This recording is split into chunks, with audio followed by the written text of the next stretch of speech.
The North East Creativity Collaborative Network is a professional learning community of 12 schools across the North East, working in partnership with creativity, culture and education to explore, test and embed a range of innovative practices in teaching for creativity. Here are some perspectives on the learning, understanding and the impacts they've experienced so far.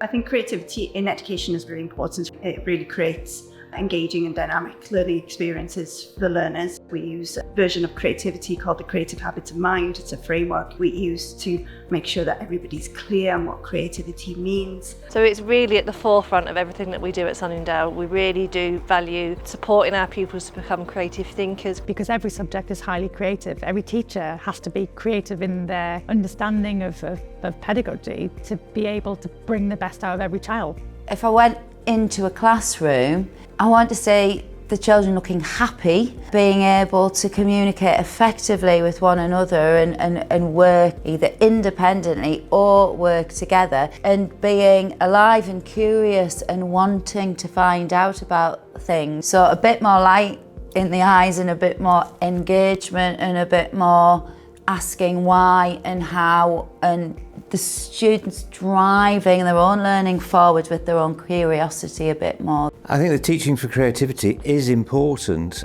because it's about having curiosity at the heart of what you do. And although we might be in a knowledge-rich curriculum, if the young people are actually going to be able to apply knowledge and to take it further and to go deeper into it in their later life and in their later studies, then if we're not developing curiosity, if we're not developing creative approaches to learning, then they're going to be very dependent upon teachers rather than independent learners themselves. So the habits have been quite a transformative thing, and I think probably given us quite a language to use. So every lesson, on like the second page of it, we get to see what habits we're using in that lesson, and it also goes in our homework, everything we do in class. On the imaginative picture, you know it's imaginative because it has a light bulb, but instead of the light bulb, it has a brain. So like an idea pop out of your head. So we had to introduce it to the children. We did that through discrete teaching, first of all. So we would do short bursts of activity whereby children were being persistent, they were being imaginative to really, really deepen that understanding for the children. We then moved on to something called split screen teaching.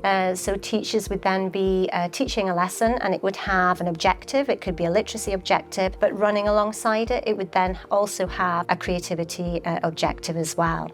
So that's one of our key priorities. Then the second one was also about stakeholders. So we wanted everybody to know about creativity. So not just the staff, the children, but we wanted families to know. So we did that by making sure we signposted creativity on our website. On our weekly bulletin, we have a Creative Classrooms segment that highlights any creativity that's been happening in school. We also looked to our Shine Assembly, which is our celebration assembly every Friday. And we now give out those awards for children who are using the creative habits of mind.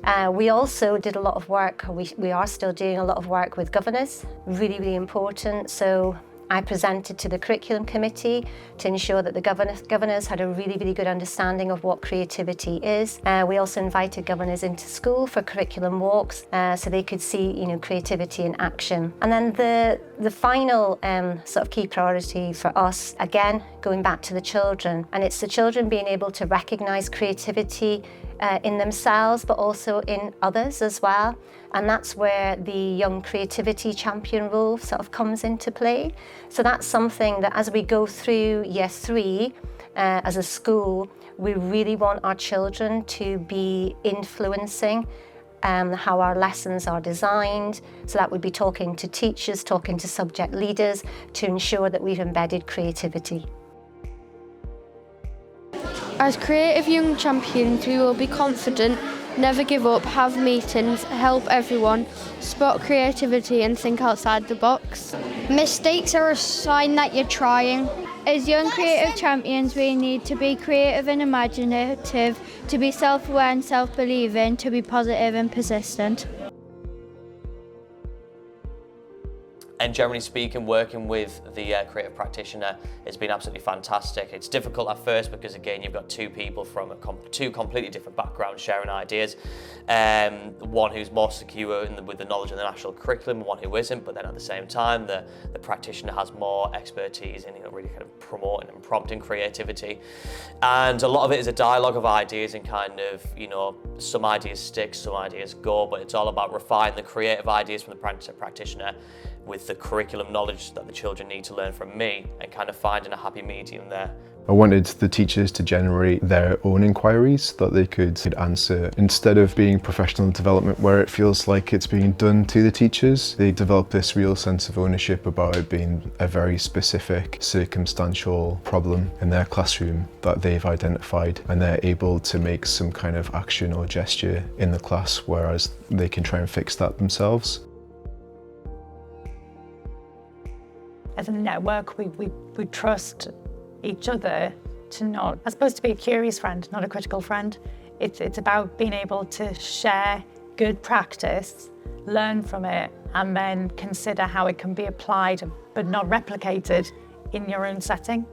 I think engaging with the collaborative and meeting with a variety of teachers from different schools, of different school settings that are completely different from mine. We're working alongside secondary school teachers, we're working alongside teachers who are working in SEN settings. And it's lovely to share creative practice and to identify ourselves as professionals and practitioners, the creative habits that we're showing day to day as well. If I think of just our everyday practice, we found our children were less likely to take risks within their learning, but I think their confidence from all of the creative habits of mind, their confidence has grown, and that's the biggest impact that I've seen on my children, is they're willing to have a go and they've got ways of overcoming problems that they might come up with. They will work better together. I can trust them to sort of go and come up with their own ideas without needing to sort of micromanage the groups within that.